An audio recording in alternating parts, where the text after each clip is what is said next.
नमस्कार, श्री स्वामी समर्थ. तुमचं सर्वांचं आजच्या नवीन ब्लॉगमध्ये पुन्हा एकदा खूप खूप खूप मनापासून स्वागत आहे. तर आजचा ब्लॉग जो असणार आहे तो अतिशय स्पेशल असणार आहे माझ्यासाठी, कारण आजचा blog Haldi Kunku special blog असणार आहे. तर तुम्हीसुद्धा व्हिडिओ शेवटपर्यंत बघा आणि व्हिडिओ आवडला असेल तर व्हिडिओला लाईक करायला विसरू नका. तर घरामध्ये कोणतंही फंक्शन असू दे किंवा सणवार असू दे, आपली बायकांची तर सकाळपासूनच गडबड सुरू असते आणि हळदी कुंकू म्हटलं की 1-2 दिवस आधीपासूनच आपण तयारीला लागतो. थोडंफार घर वगैरे आपण साफसफाई करून घेतो, त्यानंतर लाडू वगैरे बनवतो आणि सर्वात महत्त्वाची गोष्ट म्हणजे वाण. काय वाण द्यायचा हा प्रश्न आपल्याला पडलेला असतो, तसंच मलाही पडलेला होता.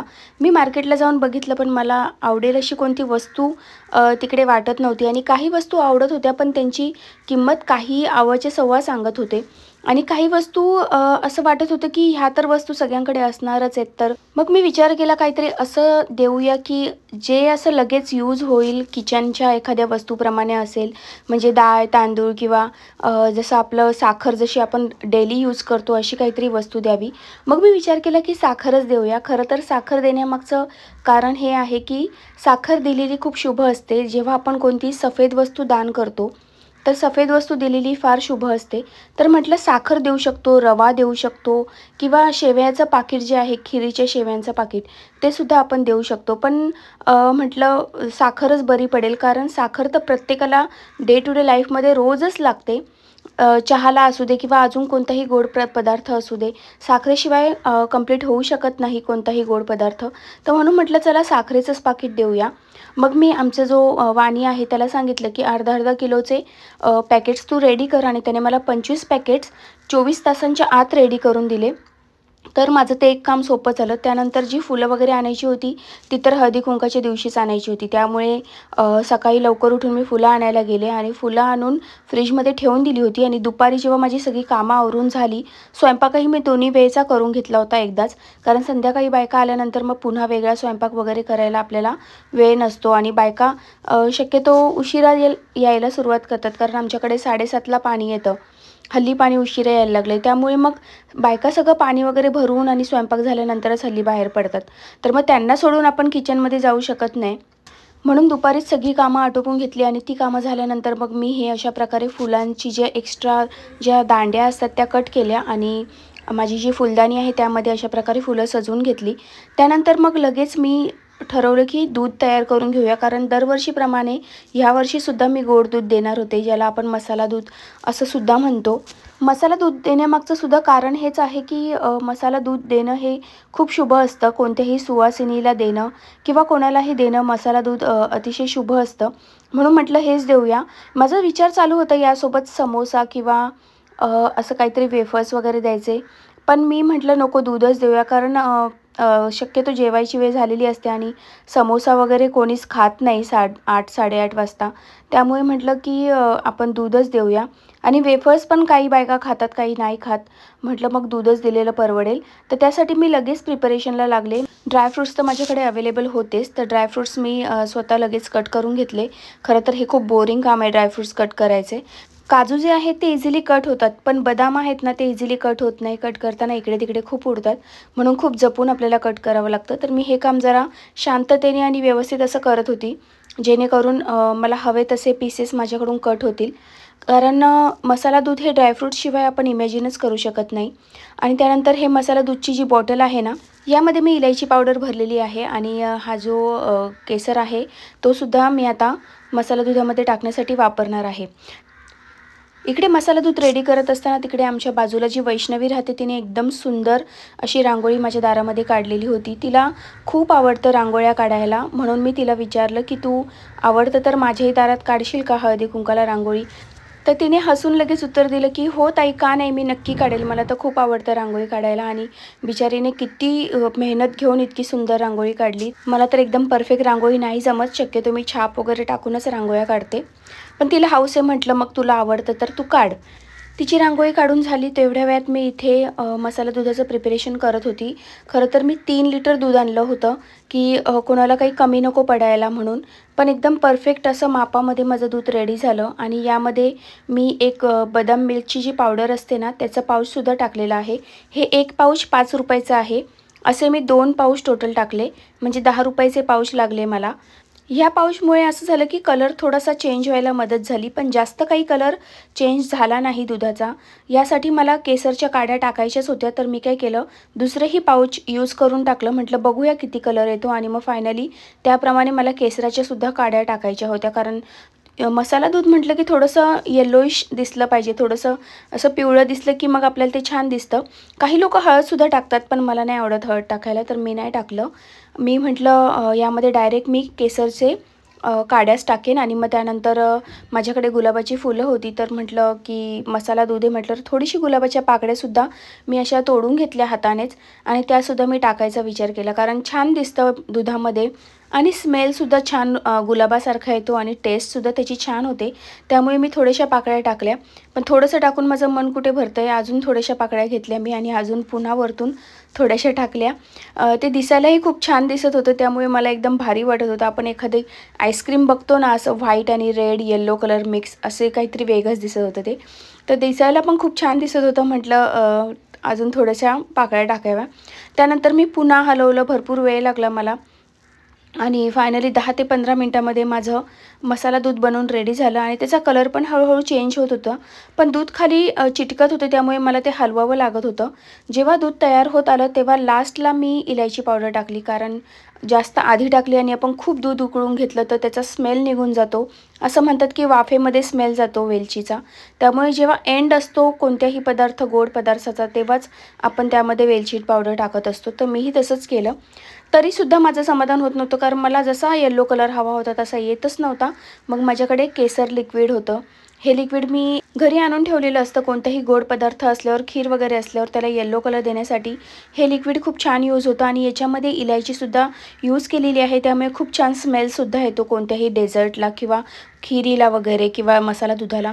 तर मी काय केलं, हे लिक्विड मग यूज करायचं ठरवलं। म्हटलं हे यूज केल्यावर थोडासा कलर येलो होईल, आणि मग त्यानंतर थोडा थोडा कलर बदलायला सुरुवात झाली।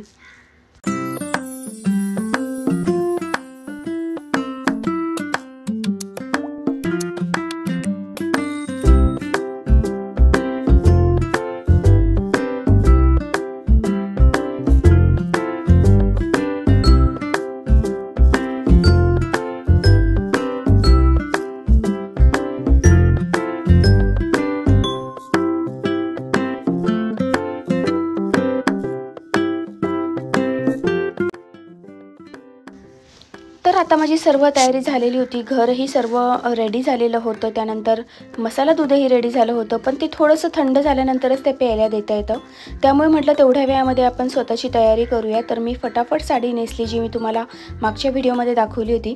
साडी नेसल्यानंतर मेन जे आपलं काम असतं ते म्हणजे मेकअप, पण मला नो मेकअप लुक आवडतो, म्हणजे खूप जास्त मेकअप करायला मला आवडत नाही। मी तुम्हाला आधीही सांगितलं होतं की मला खूप जास्त मेकअप करायला आवडत नाही, आणि खूप काही क्रीम्स आणि खूप फाउंडेशन आणि हे ते अप्लाय करायला मला आवडत नाही, त्यामुळे मी आजच्या व्हिडिओमध्ये सुद्धा कोणतंच फाउंडेशन लावलेलं नाही आहे। फक्त माझ्याकडे एक लुमी क्रीम आहे, जी मी झुडिओमधून घेतली होती, ती लुमी क्रीम मी फक्त लावलेली आहे, आणि त्यानंतर लिपस्टिक लावली, आणि तीच लिपस्टिक मग थोडीशी गालांवर आणि थोडीशी आयशॅडो म्हणून सुद्धा लावली। तुम्ही बघू शकता की मी आंबाडा घातलाय, पण मला तो एवढा व्यवस्थित जमला नाहीये। खरं तर मी नव्हती आंबाडा घालणार, पण कसे केस करावे ना त्यावेळेला सुचतच नव्हतं की कसे केस बांधावे, म्हणून मी कसा तरी आपला सिंपल आंबाडा बांधून घेतला, त्याभोवती गजरा गुंडाळून घेतला। आणि मला माहिती मी जास्त वेळ आंबाड्यामध्ये राहू शकत नाही, थोड्या वेळाने मी तो सोडणारच होती, पण तात्पुरतं म्हटलं थोडा आंबाड्याचा रोजच्यापेक्षा काहीतरी वेगळा लुक करूया, म्हणून तो आंबाडा बांधला होता। त्यानंतर माझ्या बहिणीने जो मला गळ्यातला सेट दिलेला आहे मंगळसूत्र आणि कानातल्यांचा, तो सेट मी घातला, टिकली लावली, बस एवढा सिंपल मेकअप मी केलेला होता। आणि बांगड्या ज्या आहेत माझ्याकडे, ज्या मला समोरच दिसल्या त्या मी पटकन घालून घेतल्या, आणि जास्त काही एक्सपेरिमेंट करत नाही बसले, कारण आता ही साडी माझ्या बहिणीने दिलेली आहे, मला याच्यावर मॅचिंग सेट माझ्याकडे असेलच असं नाही, त्यामुळे जे मिळालं ते घालून घेतलं, नाहीतरी एवढा वेळ नव्हता माझ्याकडे। लास्टला थोडासा टचअप केला, थोडासा आय मेकअप माझा बाकी होता, तो मी करून घेतला, आणि काजळ वगैरे लावायचं होतं ते लावलं। लायनर मी कधी कधी लावते, कधी कधी नाही लावत, आणि मस्कारा तर अजिबातच नाही वापरत, कारण मला असं वाटतं की माझ्या पापण्यांवर ओझं झाल्यासारखं वाटतं, काय माहीत, एखाद्या वेळेस मी कधीच ते वापरत नाही, म्हणून मला त्याची सवय नसल्यामुळे मे बी तसं होत असेल। पण मी शक्यतो मस्कारा आणि आयलायनर नाही लावत, फक्त काजळ लावते।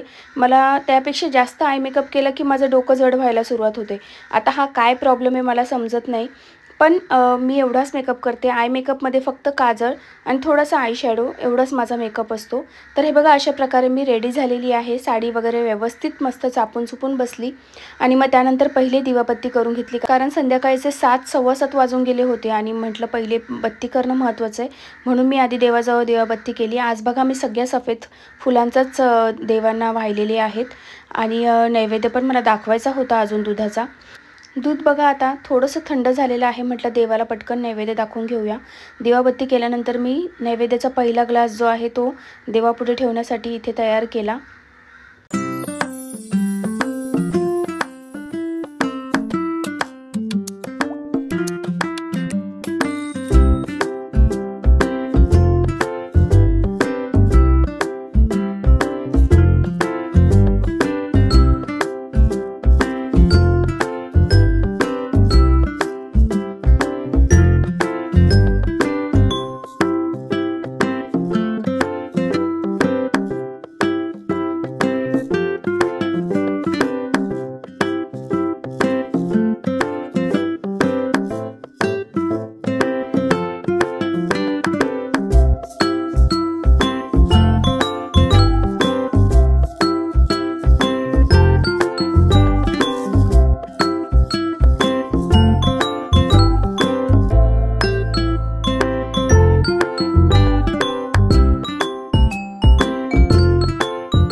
बरोबर संध्याकाळचे 7:30 वाजलेत आणि माझी सर्व तयारी झाली आहे. देवाला सुद्धा दिवाबत्ती करून झाली आहे आणि देवाजवळ नैवेद्य आणि देवाजवळ जे आपलं वाण असतं, सर्वात आधी आपण वाण आपल्या कुलदेवतेला देतो, म्हणजे आपल्या देव्हाऱ्यासमोर ठेवतो.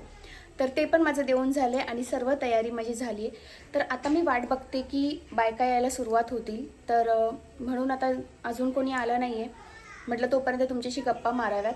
तर मी ही जी साडी घातली ती मी तुम्हाला सांगितलंच होतं मागच्या व्हिडिओमध्ये की माझ्या बहिणीने ही साडी मला दिली आहे आणि खूप सुंदर दिसते ही साडी. ॲक्च्युली मला याचा कलर स्पेशली खूप आवडला आहे, खूप युनिक कलर आहे, कॉमन कलर नाही आहे याचा.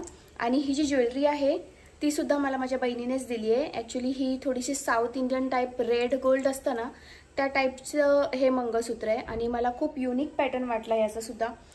तिने मला गिफ्ट केली आहे आणि ही ज्वेलरी बाकीची छोटी वगैरे तर मी स्वतःच घेतलेली आहे. आणि हे कानातले म्हणजे या मंगळसूत्राबरोबर हा सेटमध्येच हे कानातले आले होते, तर म्हटलं काहीतरी वेगळं घालूया ना. दरवेळेस मी म्हणजे जेव्हा जेव्हा आमच्याकडे कोणतंही फंक्शन असतं मी सोन्याचं मंगळसूत्र आणि सोन्याचाच नेकलेस सगळं सोन्याचंच घालते, पण ह्यावेळेस म्हटलं काहीतरी आपण वेगळं पेअरअप करूया. आणि तिने दिलेलंच होतं मला हे मंगळसूत्र, तर म्हटलं हेच घालूया ह्यावेळेस आणि खूप सुंदर दिसतंय ते. मला स्पेशली याचं जे पेंडंट आहे ना ते पेंडंट खूप जास्त आवडलं आहे. बघा किती सुंदर डिझाईन आहे पेंडंटची, तर पेंडंट खूप सुंदर दिसतं आणि हाईट पण त्याची ओके आहे, म्हणजे एकदम काही असं छोटं नाही आहे किंवा एकदम असं लांब पण नाही आहे, अशी ओके अशी हाईट आहे याची. तर म्हटलं हेच घालूया. आणि बांगड्या मला जास्त नाही आवडत, खूप भरभरून बांगड्या मला आवडत नाही. कधी कधी माझा मूड असतो खूप बांगड्या घालायच्या तेव्हा मी घालते, पण आज मला एवढ्या खूप बांगड्या घालाव्याशा वाटल्या नाही, कारण साडी माझी एकदम सिंपल आहे आणि सिंपल साडीवर थोड्याशा सिंपल बांगड्या छान वाटतात. खूप जास्त भरभरून घालायची काहीच गरज वाटली नाही, म्हणून मी एकदम कमी बांगड्या घातल्या आहे बघा. आणि याच्यावर मॅचिंग होऊन म्हटलं रेड आणि ग्रीन कलर तर सगळ्या साड्यांवर जातो, त्यामुळे मग मी ह्याच बांगड्या पेअर केल्या. तर अशा प्रकारे मी रेडी झाली. आता वाट बघते बायका येतीलच. माझी सगळी कामं पण आटोपली आहेत. आता फक्त एक काम बाकी, मला तुळशीला दिवा अजून लावायचा आहे, तो जो मी अजून लावला नाही, तर मी पटकन तुळशीला दिवा लावून घेते.